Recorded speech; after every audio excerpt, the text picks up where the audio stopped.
America ಭಾರತದ ಹಾಲು ಮಾರುಕಟ್ಟೆಗೆ ಎಂಟ್ರಿ ಕೊಡ್ತಾ ನಮ್ಮ ರೈತರು ನಷ್ಟ ಅನುಭವಿಸ್ತಾರಾ? ಈ ಪ್ರಶ್ನೆಗಳು ಇಂದು ವಾಟ್ಸಪ್, ಯೂಟ್ಯೂಬ್, ಫೇಸ್ಬುಕ್ ಎಲ್ಲ ಕಡೆ ಓಡಾಡ್ತಿವೆ. ಆದರೆ ಈ ಮಾತುಗಳಲ್ಲಿ ಎಷ್ಟು ಸತ್ಯ ಇದೆ? ಇಂಡಿಯಾ US ಟ್ರೇಡ್ ಡೀಲ್ ಅಂದರೆ ನಿಜವಾಗಿಯೂ ಏನು? ಬನ್ನಿ ಸರಳವಾಗಿ ಅರ್ಥ ಮಾಡಿಕೊಳ್ಳೋಣ. ಟ್ರೇಡ್ ಡೀಲ್ ಅಂದರೆ ಸರಳವಾಗಿ ಹೇಳೋದಾದರೆ ಎರಡು ಅಂಗಡಿಗಳ ನಡುವಿನ ಒಪ್ಪಂದ ಅಂತ ಅಂದ್ಕೊಳ್ಳಿ. ನಾನು ನಿನ್ನ ವಸ್ತುಗಳನ್ನು ಖರೀದಿಸ್ತೀನಿ, ನೀನು ನನ್ನದನ್ನು ಖರೀದಿಸು, ಆದರೆ ಕೆಲವು ಷರತ್ತುಗಳೊಂದಿಗೆ. ಅದೇ ರೀತಿ ಇಂಡಿಯಾ US ಟ್ರೇಡ್ ಡೀಲ್ ಕೂಡ ಹಾಗೆ. ಇಂಪೋರ್ಟ್, ಎಕ್ಸ್ಪೋರ್ಟ್, ಟ್ಯಾಕ್ಸ್ ಮತ್ತು ಮಾರ್ಕೆಟ್ ಆಕ್ಸೆಸ್ ಬಗ್ಗೆ ರೂಲ್ ಸೆಟ್ ಮಾಡೋ ಒಪ್ಪಂದ. ಇದು ಫುಲ್ ಓಪನ್ ಡೀಲ್ ಅಲ್ಲ, ಕಂಟ್ರೋಲ್ ಡೀಲ್. ಇತ್ತೀಚೆಗೆ ಈ ಟ್ರೇಡ್ ಡೀಲ್ ಏಕೆ ಆಯಿತು ಅಂದರೆ, ಒಂದು ಕಡೆ ಚೀನಾ ಮತ್ತು ಅಮೆರಿಕದ ಟ್ರೇಡ್ ವಾರ್, ಮತ್ತೊಂದು ಕಡೆ ಇಂಡಿಯಾದ ಫಾಸ್ಟ್ ಗ್ರೋಯಿಂಗ್ ಎಕಾನಮಿ. ಅಮೆರಿಕಾಗೆ ಚೀನಾದ ಆಲ್ಟರ್ನೇಟಿವ್ ಪಾರ್ಟ್ನರ್ಸ್ ಬೇಕು, ಅದೇ ರೀತಿ ಭಾರತಕ್ಕೆ ಟೆಕ್ನಾಲಜಿ, ಇನ್ವೆಸ್ಟ್ಮೆಂಟ್, ಗ್ಲೋಬಲ್ ಸಪೋರ್ಟ್ ಬೇಕು. ಇಬ್ಬರ ಅಗತ್ಯ ಒಂದೇ ಪಾಯಿಂಟಲ್ಲಿ ಮೀಟ್ ಆಯಿತು, ಅದುವೇ ಟ್ರೇಡ್ ಡೀಲ್. ಈ ಡೀಲ್ ಕಾಗದಕ್ಕೆ ಮಾತ್ರ ಸೀಮಿತವಾಗಿಲ್ಲ, ಒಂದು ಹಳ್ಳಿಯ ರೈತನ ಜೀವನಕ್ಕೆ ಹಾಗೂ ಒಂದು ನಗರದ IT ಯುವಕನ ಕರಿಯರ್ಗೆ ಇದರ ಇಂಪ್ಯಾಕ್ಟ್ ಇದೆ. ಅದಕ್ಕೆ ಇದು ನ್ಯೂಸ್ ಅಲ್ಲ, ಇದು ನಮ್ಮ ಜೀವನಕ್ಕೆ ಸಂಬಂಧಿಸಿದ ಒಂದು ವಿಷಯ. ಅಮೇರಿಕ ಕೇಳಿದ್ದೇನು? ಅಮೇರಿಕ ಬಯಸಿದ್ದು ಅವರ ಸೋಯಾಬೀನ್, ಕಾರ್ನ್, ಮಿಲ್ಕ್ ಮತ್ತು ಪೌಲ್ಟ್ರಿ ಪದಾರ್ಥಗಳನ್ನು ನಮ್ಮ ಮಾರುಕಟ್ಟೆಗೆ ಬಿಡಲು. ಇದು ಬಂದರೆ ಕೇವಲ US ಫಾರ್ಮರ್ಸ್ಗೆ ಲಾಭ ಆಗುತ್ತೆ, ಆದರೆ ಭಾರತಕ್ಕೆ ಇಲ್ಲಿಂದನೇ ಡ್ರಾಮಾ ಶುರು ಆಗೋದು. ಇದಕ್ಕೆ ಭಾರತ ಸ್ಪಷ್ಟವಾಗಿ ಹೇಳಿತು, ನಮಗೆ ನಮ್ಮ ರೈತರು ಹಾಗೂ ಹಾಲು ಉತ್ಪಾದಕರು ಮೊದಲು.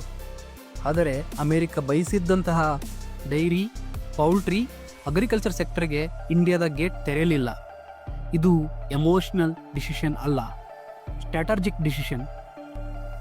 ನಾಳೆ ಅಮೇರಿಕದ ಹಾಲು ಭಾರತಕ್ಕೆ ಮುಕ್ತವಾಗಿ ಬಂದಿದ್ದರೆ ನಮ್ಮ ಹಳ್ಳಿಗಳಲ್ಲಿನ ಹಾಲಿನ ಬೆಲೆ ತಕ್ಷಣ ಕುಸಿಯುತ್ತಿತ್ತು.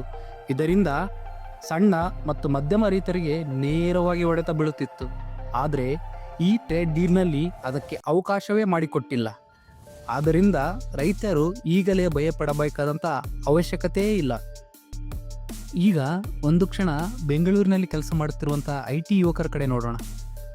ಈ ಟ್ರೇಡ್ ಡೀಲ್ನಿಂದ IT ಕಂಪನಿಗಳು, ಸ್ಟಾರ್ಟಪ್ಸ್ ಮತ್ತು ಟೆಕ್ ಸೆಕ್ಟರ್ಗೆ ಹೊಸ ನಿರೀಕ್ಷೆ ಕೊಡುತ್ತದೆ. ಅಮೆರಿಕದಿಂದ ಹೆಚ್ಚು ಕ್ಲೈಂಟ್ಸ್, ಹೊಸ ಪ್ರಾಜೆಕ್ಟ್ಸ್ ಮತ್ತು ಗ್ಲೋಬಲ್ ಎಕ್ಸ್ಪೋಜರ್ ಸಿಗುವ ಸಾಧ್ಯತೆ ಹೆಚ್ಚು ಇದೆ. ಇದು ಓವರ್ ರೈಟ್ ಮಿರಾಕಲ್ ಅಲ್ಲ, ಆದರೆ ಲಾಂಗ್ ಟರ್ಮ್ನಲ್ಲಿ ಕರಿಯರ್ ಬೆಳೆಯುವ ಒಳ್ಳೆ ಅವಕಾಶ ಅಂತೂ ಇದೆ. ಈ ಇಂಡಿಯಾ US ಡೀಲ್ ಬಗ್ಗೆ ಕೆಲವು ತಪ್ಪು ಕಲ್ಪನೆಗಳು ಹರಡುತ್ತಿವೆ. ಅದು ಏನಂದರೆ, ಇಂಡಿಯಾ ತನ್ನ ಎಲ್ಲ ಮಾರ್ಕೆಟ್ನ ಅಮೆರಿಕಾಗೆ ಓಪನ್ ಮಾಡಿದೆ, ಅಮೆರಿಕ ಭಾರತವನ್ನು ನಿಯಂತ್ರಣ ಮಾಡ್ತಿದೆ, ಇದರಿಂದ ನಮ್ಮ ರೈತರು ನಷ್ಟ ಅನುಭವಿಸುತ್ತಾರೆ. ಇದು ತಪ್ಪು. ಸತ್ಯ ಏನು ಅಂದರೆ, ಇಂಡಿಯಾ ಇಲ್ಲಿ ಸ್ಮಾರ್ಟಾಗಿ ನೆಗೋಷಿಯೇಷನ್ ಮಾಡಿದೆ. ಇದರಿಂದ ನಮ್ಮ ರೈತರ ಹಿತಾಸಕ್ತಿ, ಅವರನ್ನು ರಕ್ಷಿಸಿಕೊಂಡು ಲಾಂಗ್ ಟರ್ಮ್ ಸ್ಟ್ರಾಟಜಿಗೆ ಹಾದಿ ತಯಾರಿಸಿದೆ. ಇದು ಕೇವಲ ಡ್ರಾಮಾ ಅಲ್ಲ, ಇದು ನಮಗೆ ರಿಯಲ್ ವಿಕ್ಟ್ರಿ ಪಾಯಿಂಟ್. ಭಾರತ ಈ ಡೀಲ್ ಮೂಲಕ ಟೆಕ್ನಾಲಜಿ, ಡಿಫೆನ್ಸ್ ಕೋಆಪರೇಷನ್ ಹಾಗೂ ಎಕ್ಸ್ಪೋರ್ಟ್ ಗ್ರೋತ್ನ ಲಾಭವನ್ನು ಪಡೆದುಕೊಂಡಿದೆ. ಅದೇ ಸಮಯದಲ್ಲಿ ನಮ್ಮ ರೈತರ ಹಾಗೂ ಅವರ ಡೈರಿ ಸೆಕ್ಟರ್ ಹಾಗೂ ಭಾರತದ ಎಲ್ಲ ನಾಗರಿಕರ ಆಹಾರ ಸುರಕ್ಷತೆ ಹಾಗೂ ಆಹಾರ ಭದ್ರತೆಯನ್ನು ಸುರಕ್ಷಿತವಾಗಿ ಉಳಿಸಿಕೊಂಡಿದೆ. ಇದನ್ನೇ ಅನ್ನುವುದಲ್ಲವೇ ಸ್ಮಾರ್ಟ್ ಡೀಲ್ ಅಂತ. ಇನ್ನು ಸಾಮಾನ್ಯ ಜನರಲ್ಲಿ ಕೆಲವೊಂದಿಷ್ಟು ಪ್ರಶ್ನೆಗಳಿವೆ. ಅದೇನೆಂದರೆ, ನಾಳೆನೇ ಬೆಲೆ ಜಾಸ್ತಿ ಆಗುತ್ತಾ? ಉತ್ತರ ಇಲ್ಲ.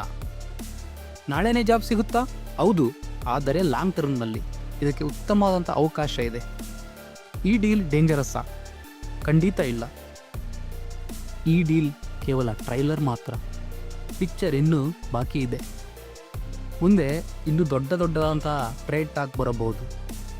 ಆ ಸಮಯಕ್ಕೆ ಇಂಡಿಯಾದ ಪವರ್ ಇನ್ನೂ ಹೆಚ್ಚು ಸ್ಟ್ರಾಂಗ್ ಆಗಿರಬಹುದು. ಭಾರತ ಮತ್ತು ಅಮೆರಿಕ ನಡುವಿನ ವ್ಯಾಪಾರ ಒಪ್ಪಂದದ ಬಗ್ಗೆ ಭಯಪಡುವ ಅವಶ್ಯಕತೆ ಇಲ್ಲ. ಇದನ್ನು ಅರ್ಥ ಮಾಡಿಕೊಳ್ಳಬೇಕು ಅಷ್ಟೇ. ನ್ಯೂಸ್ ಕೇಳಿ ರಿಯಾಕ್ಟ್ ಮಾಡಬಾರ್ದು, ಫ್ಯಾಕ್ಟ್ ತಿಳಿದು ಡಿಸೈಡ್ ಮಾಡಬೇಕು. ನಿಮ್ಮ ಅಭಿಪ್ರಾಯನ ಕಮೆಂಟ್ನಲ್ಲಿ ಹೇಳಿ ಹಾಗೂ ಶೇರ್ ಮಾಡಿ. ಸುಳ್ಳು ಸುದ್ದಿಯನ್ನು ನಿಲ್ಲಿಸಿ.